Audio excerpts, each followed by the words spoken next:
I studied at Rhode Island School of Design. My focus was on letterpress printing and wood engraving. Today, these techniques are rare and beautiful artistic crafts, but in the past, they were vital industries. Typesetters developed tremendous skill pulling letters from California job cases, setting them quickly into their composing sticks.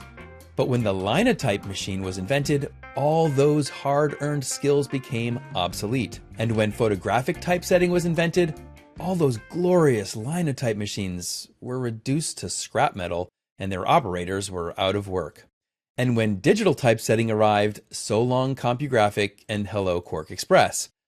Technological disruption always has negative effects on some segments of the workforce, even as it brings great benefits to the rest of the world.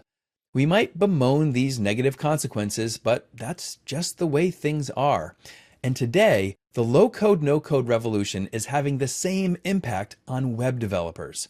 Up until the last 4 or 5 years, if you wanted a truly custom-designed website with custom themes, custom functionality, you needed web developers with skills in HTML, CSS, JavaScript, and at least one programming language like PHP. But not anymore. While there are still specialized skills needed to produce low-code, no-code websites, those no longer include working with the core technologies. As a result, fully custom websites can be built faster and less expensively, all the while increasing their flexibility and functionality. When disruptions like this happen, the segment of the workforce being displaced doesn't usually just shrug their shoulders and move on. They don't give up their jobs without a fight. And the first tactic is to disparage the technology that's threatening to take their job away. They'll search for any and every reason why the new technology is flawed and isn't quality. I remember back in the early 90s how hard it was to persuade art directors that digital typography was just as good as photographically set type galleys. And then I showed them how with digital, since we didn't have to slice and dice type and rubber cement it to mechanicals, they could play with ideas on screen, giving them more opportunity to experiment with different typographic ideas in their layouts.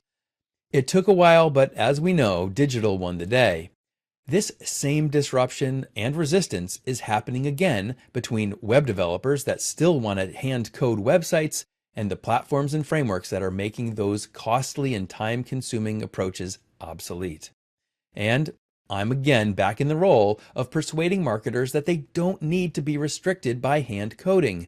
You're free to experiment and work much more flexibly now that the burden of hand coding has been removed. And just as I had to counter the claims of typehouse reps desperately trying to secure their accounts in the face of digital obsolescence, now I have to confront attempts to disparage the low-code, no-code revolution by web developers who understandably want to keep their jobs. Now, don't get me wrong, there are still plenty of jobs out there for web developers, but those jobs are shifting away from building websites directly to jobs building the tools used in low-code, no-code development.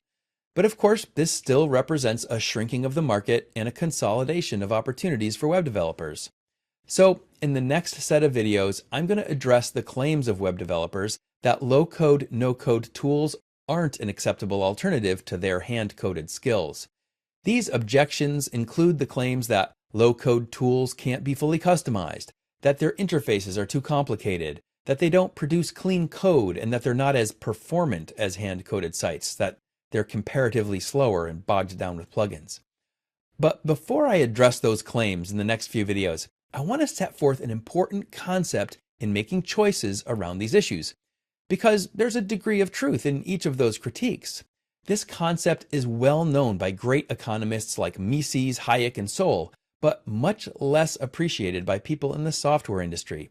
This is the concept of trade-offs versus solutions.